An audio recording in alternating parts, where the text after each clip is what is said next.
Hi, I'm Marcus with the IndieMusicLab.com. So let's say you're working on a song and you've got a keyboard part down. Maybe it's the piano chords or a synth chord progression. Anyone who's reached first base in the music production game understands that basic idea of you probably should have some type of part that plays the chords. Sometimes there's also a guitar, but you get the point. But now what?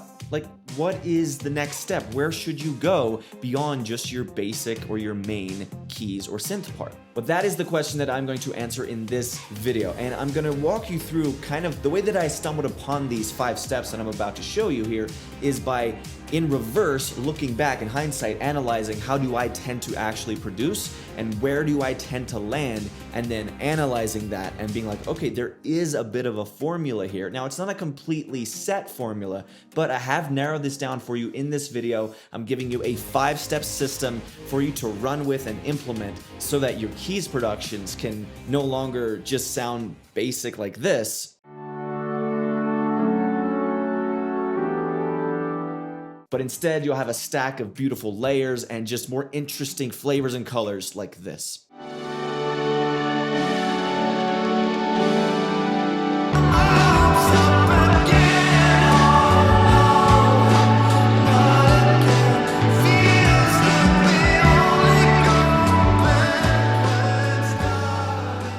So let's not waste any time and let's jump right into the 5-step system for creating really killer sounding arrangements and productions with your keyboard parts. All right, step 1 is the most obvious step, and that is very simply lay down the main chord progression or the main keys track of your song. So very often this will be a track like a piano chord progression track, a synth track that plays the chord progression of the song, or an organ or something like that. This is usually the loudest track in your entire keys arrangement. And so it's going to be the most important one, which is why it comes in at step 1. And so in this case, in this remake that I did of Tame Impala's song Feels Like We Only Go Backwards, that track is this one. It sounds like this.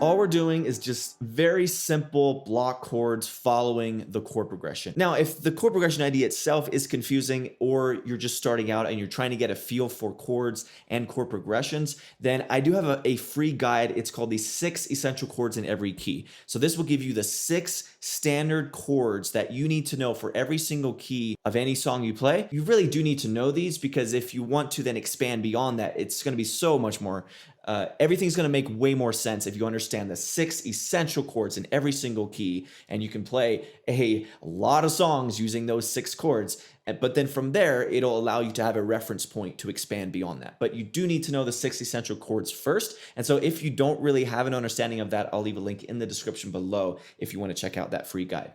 Okay, so we have this chord progression here, and this is again the sound.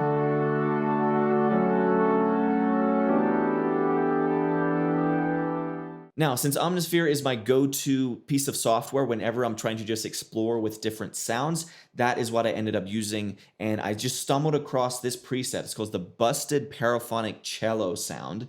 And this is made from a paraphonic cello sample with some effects on it. It's just a preset. I was just browsing through, scrolling through on my keyboard, trying to find a sound that could maybe work, and I just stumbled across, I was like, oh, that sounds pretty cool, and that ended up being my core key sound. And so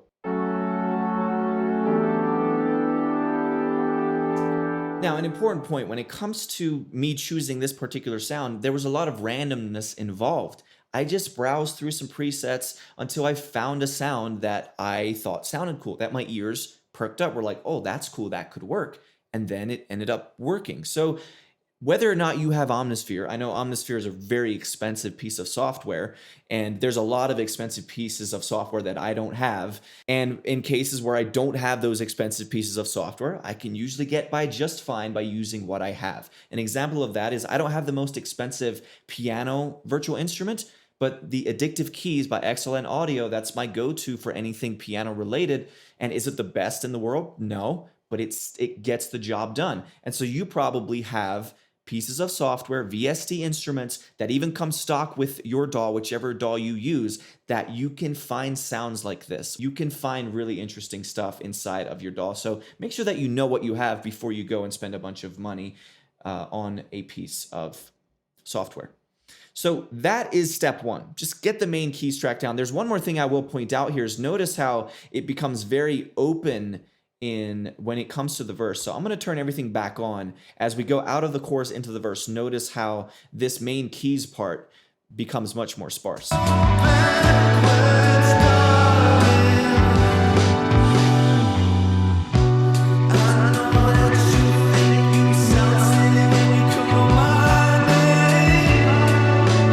So it's just holding out. Right? It's moving less, and that helps differentiate the verse from the chorus. There's all of that space in between the release and the attack of those chords. So that's just a cool little thing that I played by feel here inside of this remake. And then when the chorus comes back, you go back to that initial form of playing those block chords. Okay, so that is step one. You got to lay down the main keys track. Now, step number two is you want to lay down a secondary keys part. And this is a really cool sound that I stumbled on here. And it sounds like this, and then we'll talk about it.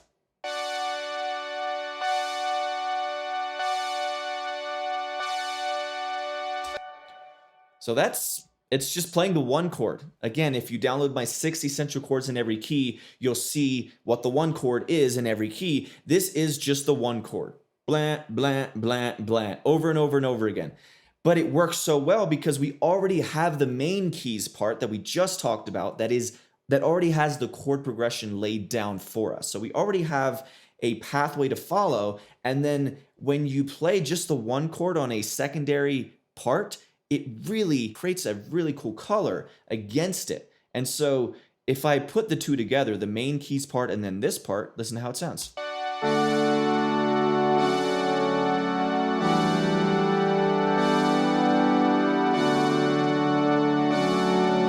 It creates very colorful tension between the main keys part and this secondary keys part. Now, whenever the chorus is playing, the synth part here that I'm showing you is just playing the one chord. However, one of the things that changes is that when the verse comes in, I did throw in a few subtle melodies to kind of help the verse be a bit more colorful and interesting. So it sounds like this. So it doesn't come in until here.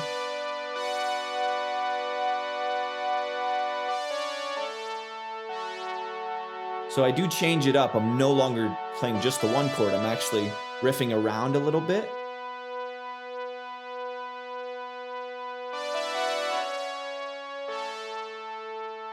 So now let's hear that in context.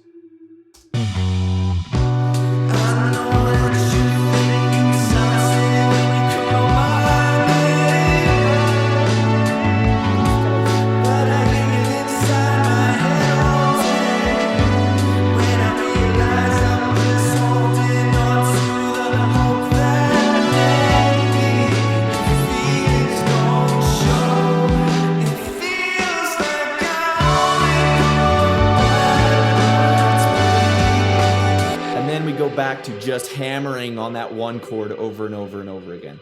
And it's especially when you're just playing the one chord, it's the easiest thing in the world. So this sound, obviously this synth sound is a really good sound. I ended up bouncing this to audio because I like to do that with a lot of these tracks to help preserve CPU so my DAW doesn't just glitch out on me. But this was from the Analog Lab library.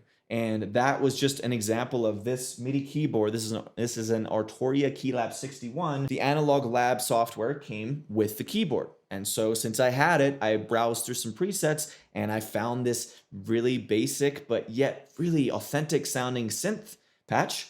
And I threw it in here and it works so well, especially against that main keys part that's playing the chord progression, and then you bring in the secondary keys part where we're doing a lot of just hammering the one chord, but then we do add a bit of differentiation in the verse with the little melody riffs as well. Okay, so that is step number 2. All right, now step number 3 to get a killer arrangement and production for keys is you want to add 1 or 2 texture pieces. And this is from here on out, from steps 3, 4, and 5, I would say this is just the part where the rules, whatever rules were here, they completely start to just evaporate, because so much of this is randomness, browsing through sounds, and just when there's a sound that works, you add it in and it adds a subtle texture to the overall sonic landscape of the song. And so these 2 tracks, what we're gonna do is narrow in on this keys airy track and this flutter track. These just happen to be, I was browsing through Omnisphere and just browsing through random sounds, and I stumbled across this sound.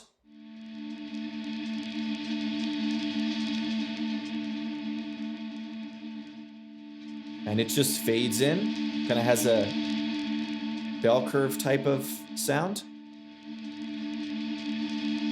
And just like this secondary keys part that we talked about, it is just hovering on the one, not even the one chord, it's basically just the one note, and it's on that, it just hovers, and then it's a volume swell thing. And so if we put that up against the keys, or the main keys, the secondary keys part, the synth we talked about, and then this texture piece, listen how it sounds.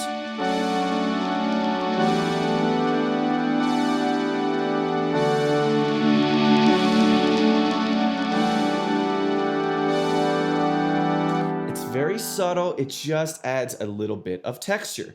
And then this track is what I ended up calling the flutter track. Sounds like this.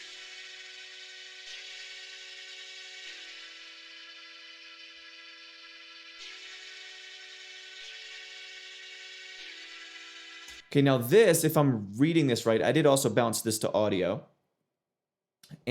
But I can still see before I bounce this to audio what the MIDI notes were. And it looks like I just duplicated the performance of the main keys track, and I just duplicated that over, browsed through some presets, and then I stumbled across this. So this is just playing the exact same chord progression as the main keys track is, and it's just layering in with this really interesting texture piece. So if we put the main keys and this flutter texture track on top of each other, it sounds like this.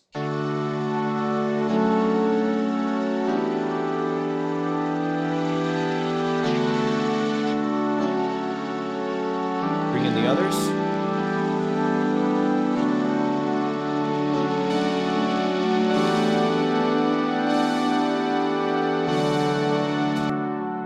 There we go. Just 1 or 2 texture tracks. And again, there's so much just randomness involved. It's just exploratory. You go grab a VST, grab an instrument, browse through some patches, and then you find anything that sounds good and you record it in. And if you like it, it stays. It's that simple. All right, 2 more steps to go. Number 4 is an incredibly important step, and it is simply experiment, experiment, experiment.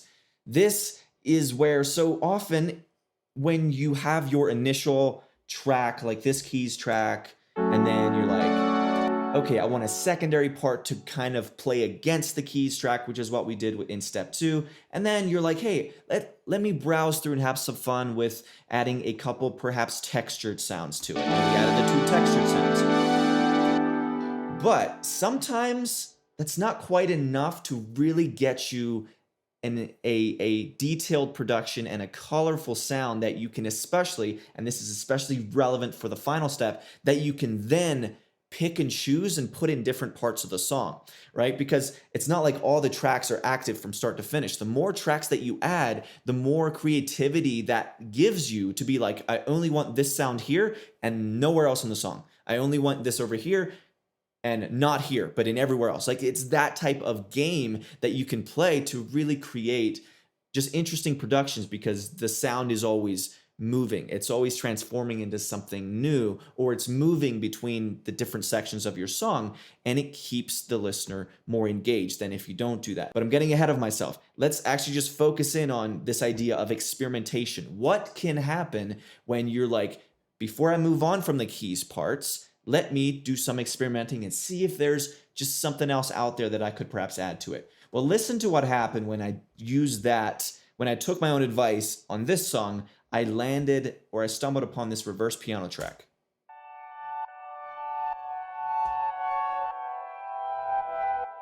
Just a great texture sound, right? And this is just an Omnisphere patch backwards piano. And again, I just browsed through some sounds. I was like, oh, that sounds cool. I recorded it in the chord progression like that.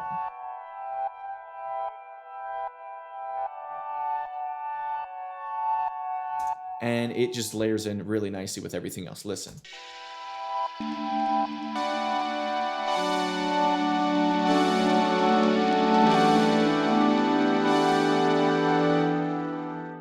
And then I just took it away for the verse, and then I brought it back in the chorus again.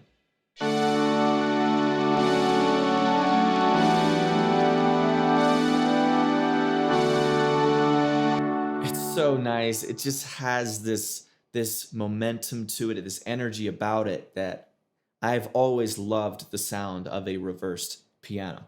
So I got that by experimenting. Experimentation is such a key part. You don't want to just do the mandatory things. Before you move on to the next part, and I always recommend this anytime that you are at the end of a section like the drums, or the end of a section like here are the keys, or the end of your production, or the end of your mix, is before you completely wrap it up, it is amazing what can happen if you just take as little as 15, 20, 30 minutes out of your day before you wrap it up to just take a quick final step back and be like, I wonder what would happen if I just experimented a little bit more just to see if we can elevate the song a little bit more. And this reverse piano has that type of effect to this overall sound. Okay, and then I'm going to include these two guitar tracks here for this experimentation part of these steps. And that is because these guitars, I was in the keys mode. I was in the mode of creating these textures and the synths and the keys. And I think you understand when you hear these guitars in a second, because they barely sound like guitars. So here's what they sound like, and then I will walk you through them very quickly. Yeah, that's what they sound like. Who needs LSD when you can just listen to that? So we have Psych Guitar 1. This was just me playing around. I was like, I wonder what would happen if I could maybe go left and right with two different tracks. So here is without any of the plugins. This is just recorded DI with my Fender Standard Telecaster. I mean, it's just the most basic guitar part, right? But then I just completely ruined it and destroyed it. I went for the craziest presets inside of the GTR tool rack from Waves, which is like an guitar amp modeling software. And that's the sound I ended up with. I panned that to the left, and then I was like, hey, maybe I should also have one on the right, and it sounds like this. Before I added the effects. Again, just nothing going on. But then, just ridiculous. Just bonkers. And this is the Ship in the Fog preset. And it just destroys the sound. Listen to them together. Yeah, right? So this is a great example of what experimentation can do. I had the keys track. I could have finished it and been like, it's good enough. But I was like, I think I could use a little bit more experimentation in this song. And so I grabbed my guitar, played a couple higher melody parts, as you saw, very basic stuff, and it just works. So listen to what they sound like as I bring everything else back in.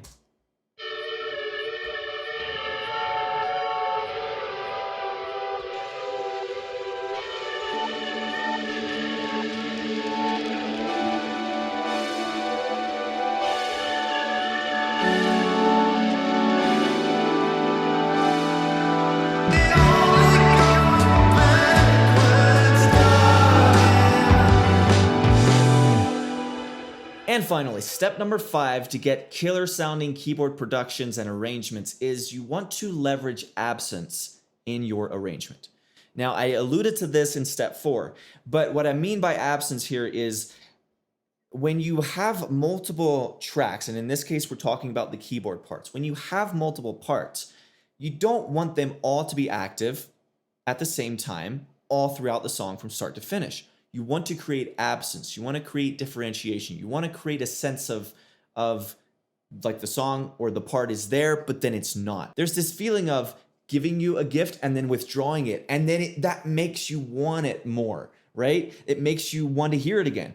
And so the best example is just visually, you can see the difference. You can see the difference between here's chorus 1, this part here, here's the verse, here's chorus 2. Chorus 1 and chorus 2 are pretty similar. The only difference is these two guitars are not active in chorus 1, but they are in chorus 2. But notice how much more sparse and how many of these tracks that we talked about are not present in the verse. So we're going from this. Let me solo these again. So we're going from this in the chorus. Then it goes into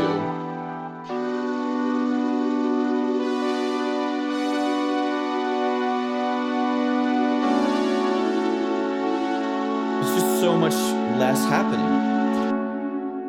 And then when we come back to here, so if we compare this,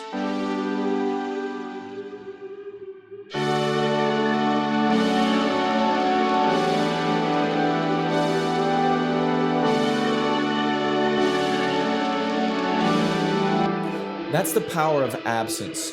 And you even feel it. So if I turn off the solo and that way you can hear everything, you can feel the power of the absence and how it's actually compelling. When chorus 1 ends and it goes into the verse, notice how everything feels more sparse. It feels like there's more space there, but that makes you want to keep listening to the song. You feel like you've reached you're just in a different place. Listen. Let me come back here. Everything's full, everything's big. And then,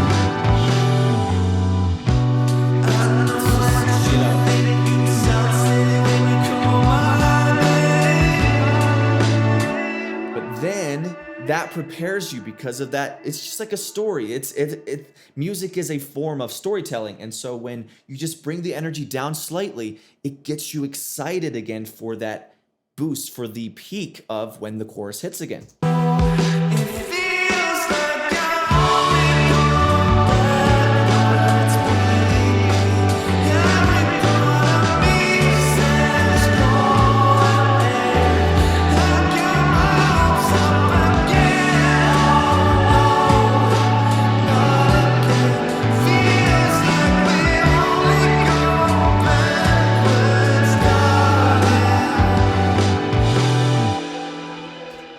All right, my friend, thank you so much for watching this video. If you want to dive deeper into chord progressions and understanding chords, then I have a free guide. It's called My 6 Essential Chords in Every Key. I'll leave a link in the description below, so be sure to check that out if you need help with your chords. And also, if you want more videos on my YouTube channel where I use this exact song, I have multiple ones already out there where I talked about the vocal mix for this song, as well as the overall from start to finish, the 5-step system for producing this remake. And that, I think, will give you a lot of insights if you want to go even deeper into the production of this song. Okay, so thank you so much for watching this video. I will see you in the next one.